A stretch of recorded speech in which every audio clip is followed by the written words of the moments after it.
Hi, Rainbow Bano here. I got a lot of channel messages on my way home from after doing a live today. Everybody is looking for love.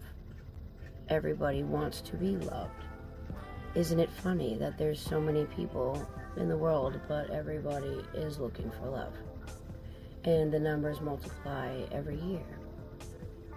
Now the question is, why is that? You ask the right questions, break it down. The answer is, you really do need to love yourself before anyone else can love you. Just recently I came into that revelation as to why God put me through so much. Because before, no, I did not love myself. I thought I did. And I thought I had a grasp on that idea that you have to love yourself before someone loves you. However, how can you put your best self forward and everything that you love about yourself forward if you haven't gone through the process of truly loving yourself and pouring into your own cup first? Everybody seems to be looking for other people to fill up their cup for them. They look for love in other people to love them when they can't even love themselves. That are automatically, because one person is constantly pouring into the person that doesn't love themselves, who is empty, and into themselves at the same time. That was one of my problems in my relationship, sad to say. He did not know how to love himself. He hated himself. So I was pouring into him and also pouring into myself. And over time, I began to feel empty because all of my love was pouring into him. I really do believe that this simple yet common concept needs to be understood for what it is. Maybe we can have a class in schools about real life issues like this, and I've been trying to push this. We really need to teach the youngins about this. Be real life 101 or spirituality 101. And we really need to put God and spirituality back into the school system. It's a really good idea, and I think we should do it. The curriculum is one of the concepts that needs to be tweaked, along with several other systems we have in place right now.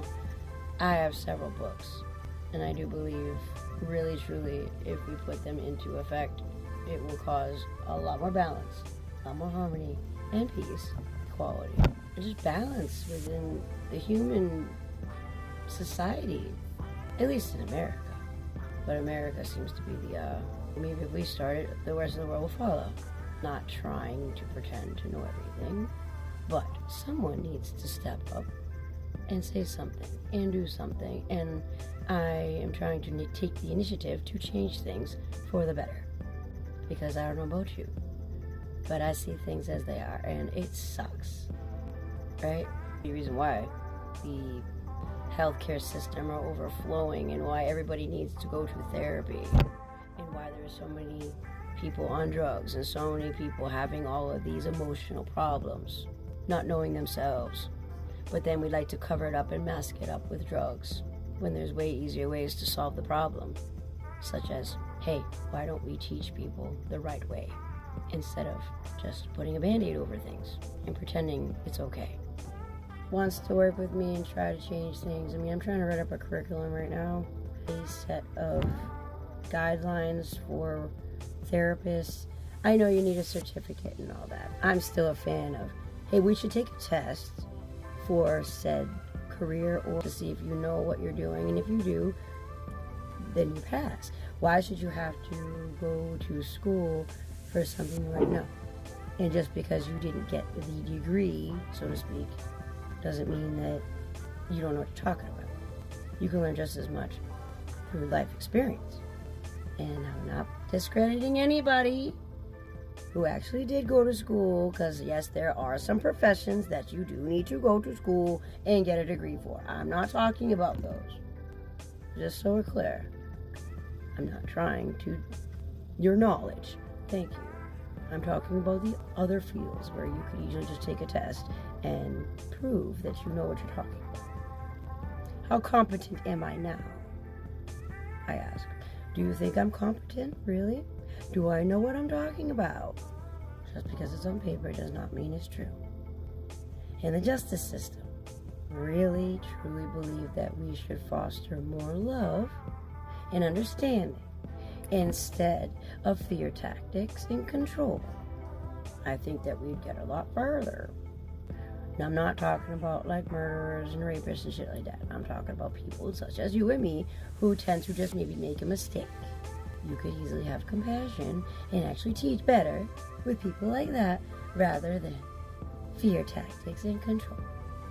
And also flexibility should be a big factor within this. You don't need to throw the book at somebody that doesn't even have a record. The circumstances was peaceful, or it was a family matter. Also, who else was involved? Where something could be this big in actuality, but then they want to make it this big.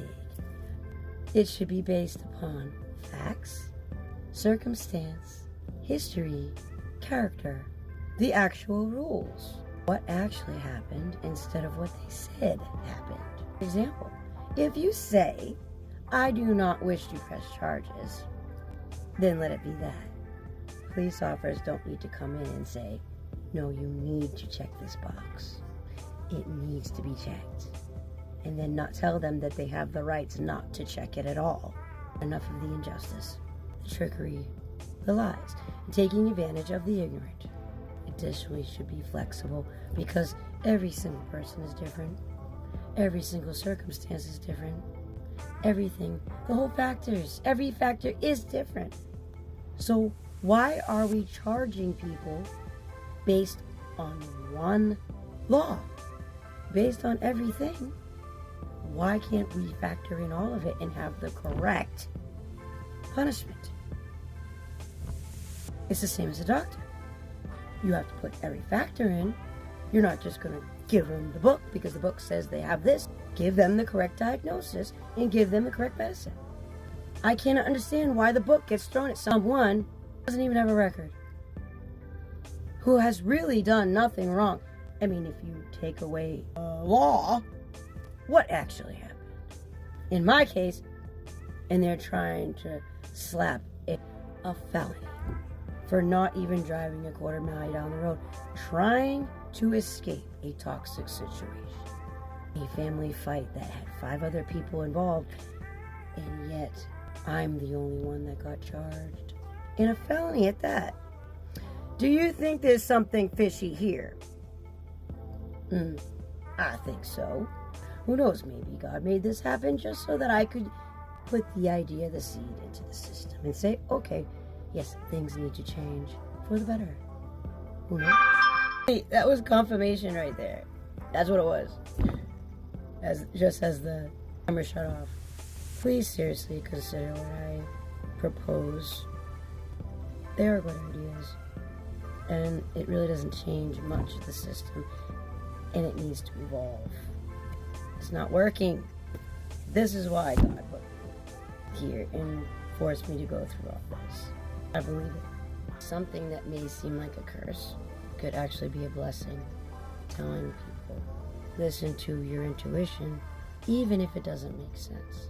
Because God speaks through your intuition, and He'll say, do this. Make sense of it. Just be obedient and do it, because God knows best. And even if it does not make sense at that time, it will make sense after. Be like, oh, yeah, okay, now I get it, God, why you made me do that. See what I'm saying? Till next time. God bless.